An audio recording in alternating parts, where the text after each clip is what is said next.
5 വർഷം കൂടുമ്പോഴാണ് ഭിന്നശേഷിക്കാർക്ക് KSRTC ബസ്സുകളിൽ യാത്ര ചെയ്യുന്നതിനുള്ള പാസ് പുതുക്കേണ്ടത്. ഇനി ഇത് 2028 പുതുക്കേണ്ടത്.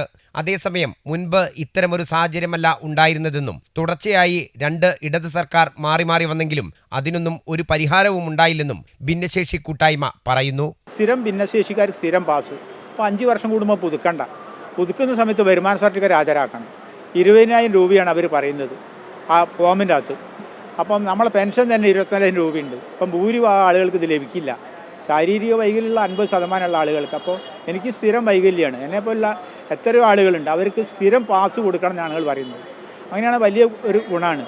മറ്റൊന്നെന്ന് പറഞ്ഞാൽ കേരള അതിർത്തി കഴിഞ്ഞാൽ പുറത്തേക്ക് പോകുമ്പോൾ ഫുൾ ചാർജ് കൊടുക്കണം. KSRTCൻ്റെ പാസ് നമ്മളെ ബസ് കയറി കഴിഞ്ഞാൽ മുത്തങ്ങ കഴിഞ്ഞാൽ എന്ന് പറഞ്ഞാൽ സുൽത്താൻ ബത്തേരി കഴിഞ്ഞാൽ പിന്നെ ഫുൾ ചാർജ് കൊടുക്കണം. വയനാട്ടിൽ പോകണം. അങ്ങനെ ഓരോ ജില്ലൻ്റെ നല്ല സംസ്ഥാനത്തിൻ്റെ ബോർഡറുണ്ട്.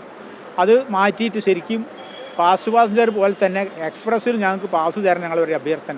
നിലവിൽ ഭിന്നശേഷിക്കാർക്ക് ജോലി ലഭിക്കുന്ന സാഹചര്യങ്ങളും മറ്റും ചൂണ്ടിക്കാട്ടിയാണ് ഇടത് സർക്കാർ പാസ് പുതുക്കുന്നതിന് 5 വർഷമെന്ന നിബന്ധന വെച്ചത്. പ്രായമായവർക്കുൾപ്പെടെ ഇത് പ്രയാസങ്ങൾ ഉണ്ടാക്കുന്നുണ്ടെന്നാണ് ഭിന്നശേഷി കൂട്ടായ്മയുടെ പരാതി. പുതിയ UDF സർക്കാർ തങ്ങളുടെ ആവശ്യം പരിഗണിക്കുമെന്ന പ്രതീക്ഷയിലാണ് ഭിന്നശേഷി കൂട്ടായ്മ. MM Ragesh, Amrita news, Kozhikode.